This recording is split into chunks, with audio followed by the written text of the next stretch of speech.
বন্ধুরা, 17 দিনের ভালোবাসা নাটকটিতে কিছু ধামাকা ধামাকা কাহিনী ফুটে উঠেছে। এক অচেনা পরিবেশে যুবক আর যুবতীর প্রথম সাক্ষাৎ হয়। এক ঝলকেই তারা একে অপরকে ভালোভাবে লক্ষ্য করে। ছোটখাটো কথোপকথন থেকে ধীরে ধীরে হাসি আর আনন্দের সম্পর্ক গড়ে ওঠে। প্রতিদিনের আলাপ আর সময় কাটানো তাদের মধ্যে গভীর বন্ধুত্ব তৈরি করে। অল্প কিছু দিনের মধ্যেই বন্ধুত্ব ভালোবাসার রূপ নেয়। তারা একে অপরের প্রতি আকৃষ্ট হয়ে পড়ে।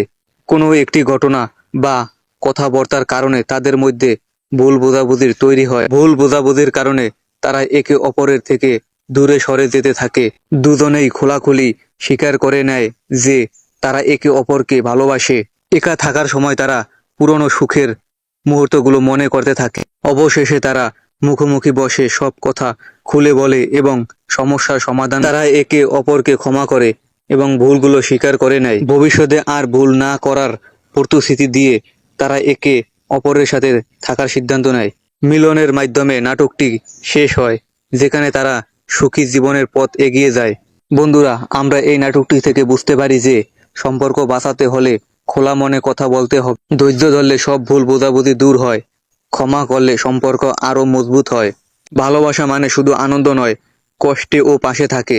ছোট ছোট ভালোবাসার কাজ সম্পর্ককে বড় করে তোলে। বন্ধুরা, সম্পর্ক টিকিয়ে রাখতে হলে একে অপরের প্রতি বিশ্বাস রাখা খুব জরুরি। ভুল বোঝাবুঝি হলে চুপ করে না থেকে খোলাখুলি কথা বললে সমস্যা সহজে মিটে যায়। যে কোনো সম্পর্ককে ধৈর্য ধরলে কঠিন সময়েও সহজ হয়ে যায়। ভুল হলে ক্ষমা করতে পারা সম্পর্ককে আরো শক্ত করে তোলে।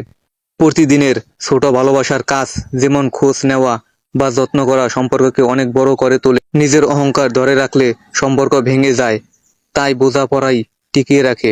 শুধু ভালো মেয়ে নয়, কষ্টের সময়ও পাশে থাকা আসল ভালোবাসার পরিচয়। বাইরের চাপ এলে দুজনকে একসাথে মিলে সমাধান খুঁজতে হবে। ভালোবাসার মাধ্যমেও একে অপরের সম্মান রক্ষা করা উচিত। শুধু অনুভূতি নয়, বরং একে অপরের প্রতি দায়িত্ব নেওয়াই সত্যিকারের ভালোবাসা। বন্ধুরা, আপনারা যারা এখন পর্যন্ত 17 দিনের ভালোবাসা নাটকটি দেখেননি, তারা পল্লীগ্রাম টিভি চ্যানেলে গিয়ে নাটকটি দেখে নেন। আর এরকম নতুন নতুন ভিডিও পেতে আমাদের চ্যানেলটি সাবস্ক্রাইব করে পাশে থাকুন।